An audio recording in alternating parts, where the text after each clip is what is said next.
is it important?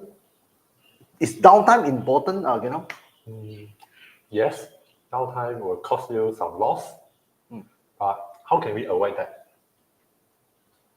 Let's Sembang already. Hi. Good morning, good afternoon, and good evening, wherever you are. So, welcome, and also welcome you back. And also welcome you guys to watch the Let's Sembang AIoT this round.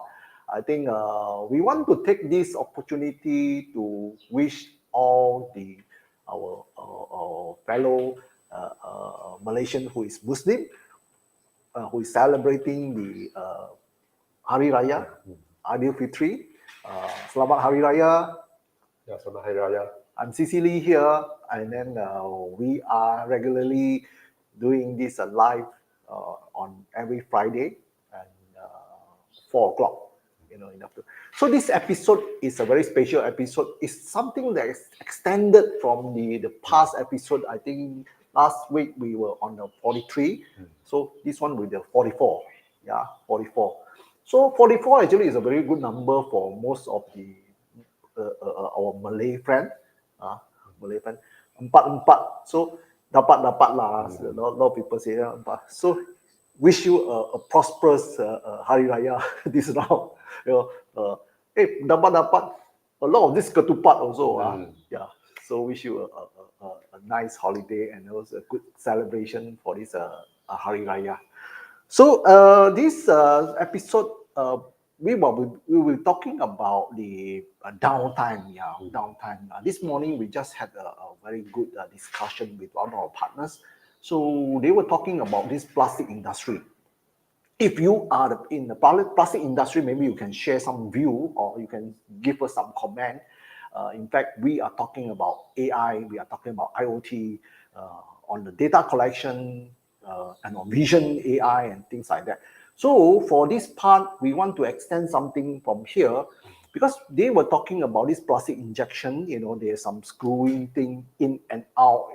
Those thing is running 24/7 sometime. Without running on a shift.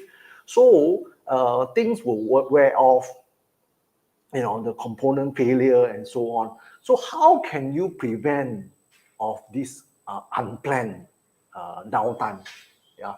How can you minimize this kind of unplanned downtime? Because when this what they call the downtime, what will cost them? Basically, how would that be?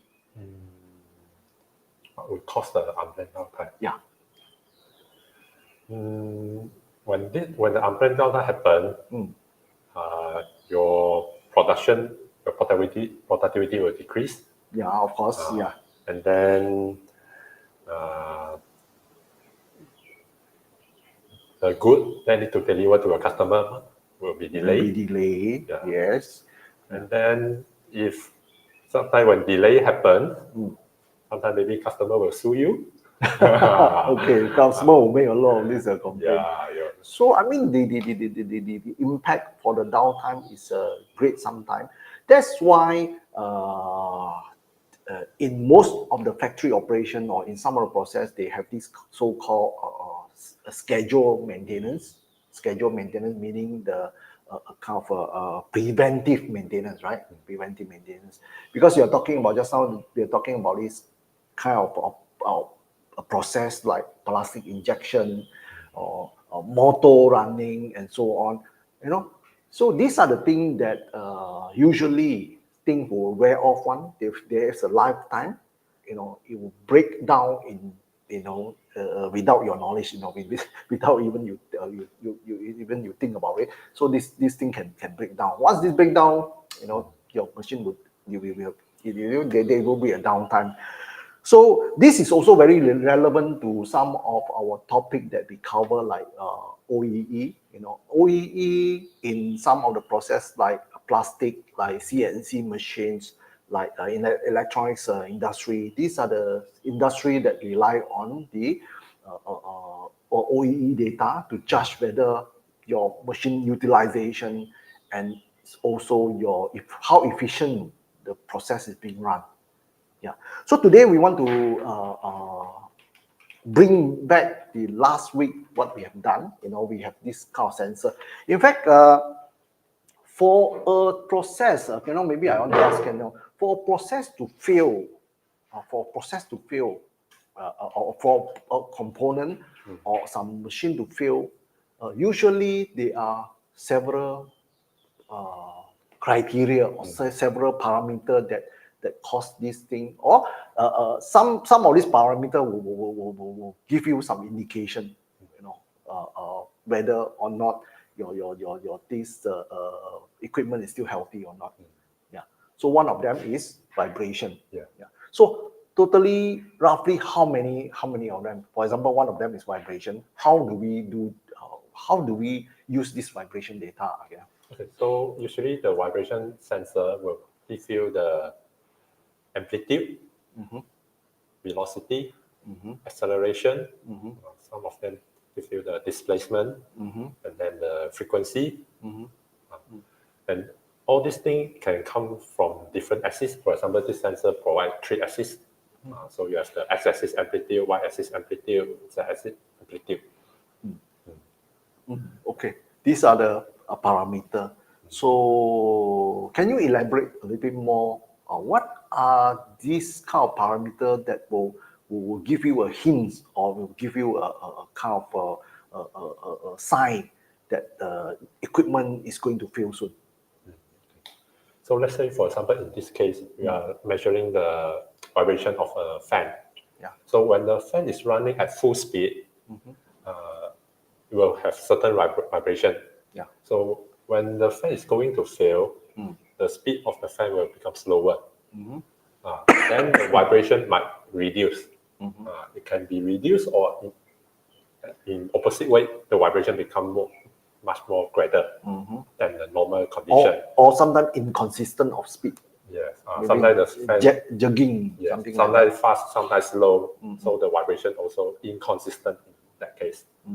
So all these scenarios will give you the sensor value that can help you to identify at what time the abnormal start occur. So that is a part of abnormally detection. For those of you who didn't, who is first time watching this one, you can refer to our past. We also touched a little bit on this predictive maintenance, some sensors. That time we are running it live. Yeah. So this round, I think we are going to touch this part in our final round. This part we didn't turn it on.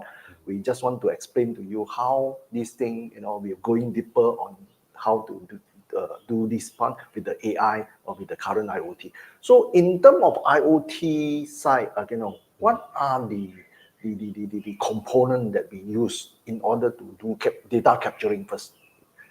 Okay. Yeah. For this case, we have a 4G gateway that can do the move-pass pooling. So usually most of the sensors that support the RS485 or the move-pass TCP. So we can use the IoT gateway to do the move-pass pooling to get the data. Just want to interrupt a little bit now, because last week we show we are using the ExomTech IoT gateway and the edge gateway to perform the data collection as an edge. But for this guy, this guy is a 4G gateway router, which is more kind of more dummy device, but it can do all this kind of data collection very well. Yeah.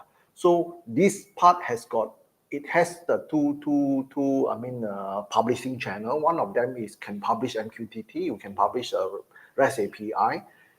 It can be direct to the cloud, and also it can go on to direct to the on-prem kind of server or edge server or fog node or something like that. If you follow our this fog computing side, we will talk about this on fog node and so on. So that part is on the IoT side. But what about we use IoT?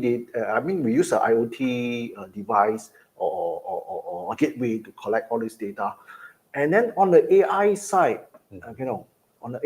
what does this what you call the vibration sensors? How are you going to deal with this part? Let's say for a person who who want to look into this using the AI technology. Okay. So first, before we apply the AI, so let's say we don't have the AI technology, so you need someone who are very experienced, very know the pattern or the working principle of the sensor. Then based on that guy experience, then he will tell you, okay, based on the pattern of the graph, then the abnormal occur. But sometimes when you have a lot of parameters to monitor, it's very hard to identify whether the abnormal occur or not. If you have multiple, for example, 10 or 20 parameters, then you have 20 graphs to monitor at the same time. So it's very hard for you to give a judgment that the abnormal already occurred. So in this case, we might need the help from the AI. For example, in this case, we can use the machine learning algorithm. There are a lot of machine learning algorithms that can help you do the anomaly detection, or we call it outlier detection algorithm. So it will detect those sensor value that it has abnormally. Outlier. How do you spell outlier? OUTLIER. Outlier. Outlier. So something that is not within the normal range. It's a kind of naming to the AI, machine learning AI. Outlier, I think, is a term very common in the statistics. Okay. When you plot the histogram. Can I say some of this machine learning, AI machine learning, is basically a kind of a statistical kind of a method involved in the whole thing? Yes. The fundamental is of like Six Sigma, all this thing. Okay. Interesting. Yeah. So we can use the AI to help us to make the judgment whether the abnormal occur or not. When you have multiple parameters need to be monitored at the same time. I see. So that's why talking about this AI part, I noticed just now you mentioned about if without the AI, what you are going to do is you are going to do a lot of this monitoring at the different parameter, different graph. Correct? So that is a very tedious work, and then some more, it may not be so easily automated. But if you feed it to the black box, the AI black box, so that they will do like a kind of intelligent for you, that's a human that's keep on watching, so you will be able to differentiate, with the kind of methodology that apply, like this kind of statistical thing, in a machine learning AI or things like that. Okay, that's a way lah. Yeah. Of course, 𝐀𝐩𝐫𝐢𝐥 has just mentioned about this part. Just now you mentioned about this domain expert. This maybe is more relevant to, let's say, for a motor or the injection thing. That they're performing. Maybe it's driven by an actuator. This actuator has got some parameter to judge whether some abnormally happen. This thing is going to die soon. Something like that. It may be also a kind of a pump rotating thing in the ball bearing. If let's say one of them wear off, so it give you some different vibration. That part is one of the key parameter for this vibration. So the second part of the parameter that usually that will be taken into consideration are like temperature. Certain things go heat up because of what they call not vibration. That is called what? The friction. The friction. Yeah, the friction give you more. The temperature will go higher, or even the motor current. The current consumption. The current. So something will give you more friction, or it will be like things want to jam up already. The current thing will be shooting up. You draw more current. So practically, because we are talking about in the AI era, what are the commonly used model? For example, last week we show how many of them? Last week actually there are a lot. Last week we show the isolation forest. Isolation forest. Is isolation forest a kind of a model that created by someone, or is it a general term? It's a machine learning algorithm. It's one of the machine learning algorithm. That means isolation forest can be can be created by different personnel or different expert in different fields, is it? Yes, as long as they follow the step in the algorithm, then you can recreate the algorithm using different language. Is there, because last week also we mentioned about this AI machine learning, is there a deep learning version of this isolation forest? We can say we have a deep learning version of this abnormality detection. So abnormality detection govern the whole thing about. So they don't call it what they call the isolation forest anymore. No. So maybe inside they apply something like that. The way totally different already when we go to deep learning. So that means deep learning, would they be using same kind of statistical methodology again or more? In deep learning, they were more focused using the neural network. Neural network. Neural network is something that you are going to train them. Yes. You're going to train them. Of course, you are going to tell them which part is abnormal.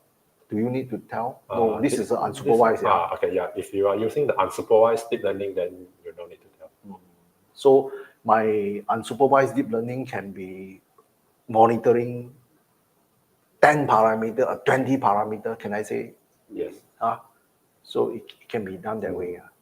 Okay, that's what we mentioned also. If you have a time, we will show you some of the example. Probably, if possible, we can do it live We can do it live. We will find something, so you can experience, or we can share some of this experience to you. So for those of you who just watched us, thank you very much for watching. If you find this video or find this information relevant to you, do like, share, and subscribe. Yeah. So me and Cecily and 𝐀𝐩𝐫𝐢𝐥 is we are doing this live for you every Friday 4 p.m. So now we want to jump to the other area, because we have been doing, I think 𝐀𝐩𝐫𝐢𝐥 has been involving in a lot of this machine learning, deep learning, AI in vision and so on. Yeah, we have done several things. There is one term that we call AIoT X Connect. Yeah. So this is from ExamTech and also from this AIoT mission. We have this AIoT X Connect. X factor meaning we applying AI and IoT with the customization of the thing that you want. AIoT X Connect meaning if let's say you want to have a vision looking at, let's say, what do you call? There's one case we just want to share. There's one case. Let's say there is on the river. A lot of these those are trash and those are sampah. Coming to the what do you call, on the river is clogging up already. You can use this one. So what we are going to have our AIoT X Connect is the X factor is to do the thing that you want. We use a deep learning model to train up, and then you can have the device to perform the thing that you want. So from there, what will in this X Connect box, what can we offer them as an interface? Interface means like what kind of API that they call? Usually we provide the MQTT, the RESTful API. These two are the most common. So for you to publish those to the cloud, and also you can link to the server. So I just want to come back to the next topic today, is more on the quality control, especially for smart manufacturing quality control. Vision, what can we do deep learning AI vision in this smart manufacturing? Most common one is the defect detection. Defect detection. Okay, so defect detection. So of course, when we talk about defect detection, there is another level of AI where it involves this kind of machine learning, and also can be another deep learning AI that actually coming from the sensor data. Not so much of the image data, not so much on the video data, but it's more from the sensors. So that is AI within AI. Yeah. So in this case, how does this whole thing happen? Okay. So let's say you are using the deep learning to perform the vision inspection on your product, and you found that there is a defect on it. Usually, we want to trace it back. What causes the defect? So since we already installed some vibration sensor, temperature sensor along the production line, so we might want to retrieve those sensor value to identify whether is there any relationship between the defect and the sensor data or not. Okay. So the sensor data, for example, one of the example is those plastic or some super material, which we have seen some of them. They collect from those recycle thing, but then they can produce things like material for 3D printing. Or the 3D printing is a very expensive thing, so it's very valuable. So in order to catch up to that kind of level, the quality control is very important. Yeah. So in order to do that, certain parameter, for example, in this case, the vision, deep learning vision AI, detected something, is happening. But at the same time, our IoT gateway is able to collect, for example, pressure, temperature. These are some of the process data, when you want to do forming of this kind of plastic. I don't know whether it's called plastic or not. It's considered a plastic or ceramic or something like that. Yeah. So that material is actually that come out from the process is very valuable. But then the quality of that is depending on the temperature and temperature and the pressure, let's say. So in this case, how AI is able to fit into this process.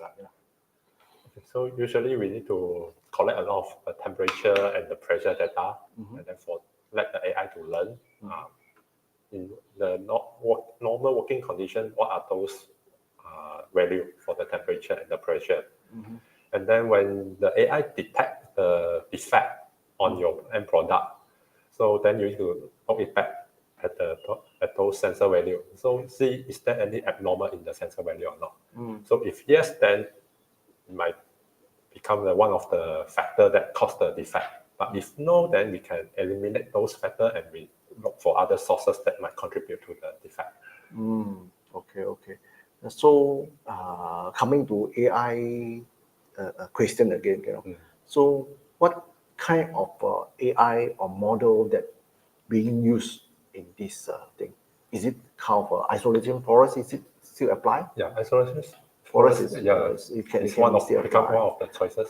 Some deep learning AI thing also can be applied. It depends on which one you are using. What about let's say don't talk about this AI. People just use the statistical data to do something. What is the difference? Let's say I'm collecting data. I'm just plotting the chart using the statistical model. Is it same thing as what we do as AI? Almost same, but it's not automatic. You need someone to plot it, and then someone to see whether is there some outlier appear in your graph or not. Okay. So the beauty thing about the AI is there is a continuous process of watching or the detecting and analyzing the whole data.